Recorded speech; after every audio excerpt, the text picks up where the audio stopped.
Sepelem, kailan ka po ulit mamimigay ng wheelchair? Libreng pasalamin. Maraming salamat po. Maraming natulungan yun lalo. Oo. May nilabas kasi po genius na mga letter daw na mga mayor daw sa akin. Oo. Yun daw ang yun daw ang aking racket. So bukas Ayan, doon sa tanong, kailan mamimigay ng wheelchair sa kanang salamin? Malabo na. Yun ang sagot ko. Malabo na, matagal, makapamigay man yan, matagal na ulit. Kita nyo nga, namimigay ng Jollibee, halagang 8,000 lang ginagastos. Eh, magkano wheelchair? Ang isang wheelchair, pinakamura yata, 3,500, 4,000 sa Shopee. Oh.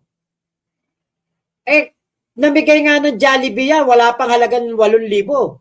Binuking mismo siya ni Casper na wala pang 10,000 yung kanilang pinamigay. Oh, eto pa lang. Alam mo na, hilawd si Kulaong, walang pera. Kaya yung magtatanong o magsasalita dyan, kailan po mamimigay ng wheelchair, malabo na po. Bakit? Kapag yan namigay ng isang wheelchair, 2 wheelchair, mahalata siya, wala siyang pera. Dapat papamigay niyang wheelchair, mga 20.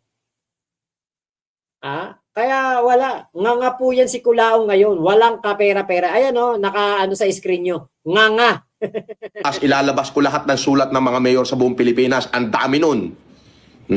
At halos lahat yun na grant. Yan po ang katarantaduhan.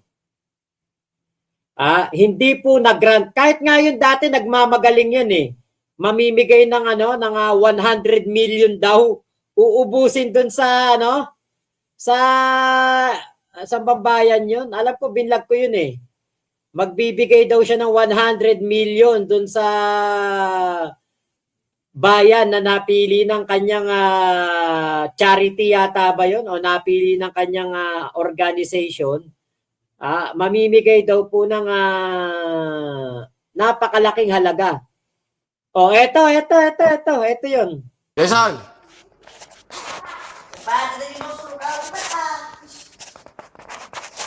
Eto yan ay ang dahilan kung bakit ako nandito ngayon. Yung po ay ang pagdating ko rito, hindi lamang po para magbigay ng gantimpala para sa inyo.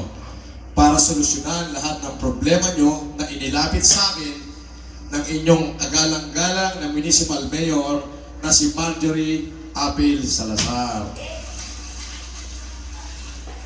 Pangalawa po, ang mensahe ko naman po para sa mga kandidata at mga host, lalo na doon sa mga naging former Miss Tinupig at Miss Cagayan. Ang ganda ay kumukupas, ngunit ang hindi dapat mawala bilang Pilipina ay ang inyong mga karapatan na panindigan nyo ang inyong katayuan bilang isang dalagang Pilipina. Wow. Hindi ko na po hahabaan ang aking pagsasalita. Ang huling mensahe ko po, ito po yung pinaka-importante. Ang mensahe ko sa mga leader na nandito ngayon. Nagpapasalamat po ako dahil kinuha ko ang pagkakataong ito na maiparating ko rin ang nararamdaman ko. Hindi lang yung nararamdaman nyo. Yung nararamdaman nyo, ibinigay ko na sa inyo. Pero yung nararamdaman ko, kailangan malaman nyo. Sapagkat kung hindi nyo po malalaman, hindi na po ako babalik dito para tulungan ang mga kababayan nyong Tagalasang. Sa mga leader, I want you to take note with my simple message. Since it was the destiny of you being a leader of this town or municipal hall is to transform your community and the nation or your people in your town, you should begin by transforming your own selves first. And in that formidable task, no one will be exempted for the said transformation. Wealth and power should not purchase privileges to be accepted. Because I do believe a community building so-called begin to a character. Kapag ganyan nung kapanahunan ni Kulaong, mga palagay mo na yan, mga 2010, 2008. Kapag ganyan ka magsalita, that time, putya, bilib na bilib sa'yo mga tao sa liblib na dugo. Wealth and power should not outrage the conscience of the people. Tapos ang dala mo pang pangalan, Francis Leo Marcos. Ang sasabihin mo sa mga tao dyan, ikaw ay Marcos. Talagang bibili ba nga tao dyan? Tignan nyo ha. What we need to transform this nation, to transform this municipality, is a leader that could dare to match the iron of the world without losing our essential humanity. Eradicating social inequity without racism, but a democracy. Land of Impoverished Legacy?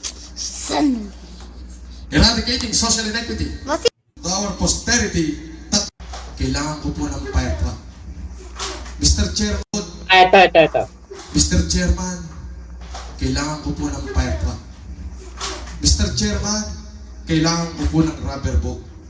Mr. Chairman, maraming malabo mata. 27 mayors ng Pilipinas na pumunta sa opisina. Napakapalad po dahil nag-grant po ang request na ang foundation ko ay handang gumastos ng over 100 million para sa bayan ng Lasal, and it is started tomorrow.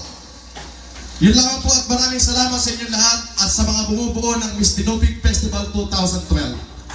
2012 oh, kita nyo? 2012 pala yan. Bilib na bilib ang mga tao. Oh. Sa Lasam yan, sa Cagayan yata yan, gawing norte. Then sa norte yan, gawing, basta sa norte yan, yan Lasam na yan. Over 100 million. Imagine niyo po yun. Tapos dito sa video na to. Letter sa akin, nag-grant ko. Kita nyo? 20% lang yung hindi ko nag-grant. Ang ibig sabihin nun, yun lang yung patunay na mismong local government may tiwala sa humanitarian ko. Nako, pataduan yan. Wala ka nga na patunayan, wala ka nga maipakita sa amin. Patarataduan yan, nako. Putya. Yun nga kanyang optimum eye care program doon sa Baguio. Doon nga siya nakulong dahil doon sa kaso na yun eh. Di ba? Paano nila, yung basta ganung bagay, gagawin agad nila yan na, alam mo yon na basta merong isang bagay na nakadikit sa pangalan ko, gagawa na agad nila ng kwento at sasabihin nila scam. Paano yung mga taong natulungan? Scam ba yun? Scam. Ilan lang naman natulungan mo. Pero ang salita mo, iniahon mo ang buhay ng mga Pilipino ng pandemic. Putya, ilang tao lang natulungan mo. Di ba? Hindi nyo kayang burahin yun. Kahit magbikti na yung buong group. Alam nyo, ito pa, napakasarap po na ikaw ay tutulong ng bukal sa puso, yung walang kapalit, yung walang hidden intention. Kaya lang si Kulaong, kada tumutulong to, may hidden intention eh. May pansariling interes. Nagpapasikat. Pero mo pamilya mo nga, hindi mo maiyahon sa hirap eh. Tapos sasabihin mo, marami kang Pilipinong naiyahon sa hirap noong panahon ng pandemya. Samantalang yung pamilya mo, yung magulang mo, Sus Mariosep, hindi kailangan pa nilang gumising ng maaga para magpunta sa bukid. Yung nanay ni Kulaong nung pinuntahan ni Nay Merian, nagbabalot ng uling. Yun ba yung naiyahon sa hirap yung mga buhay ng mga Pilipino? Nanay mo nga, hindi mo maiyahon sa hirap. Grupo nyo.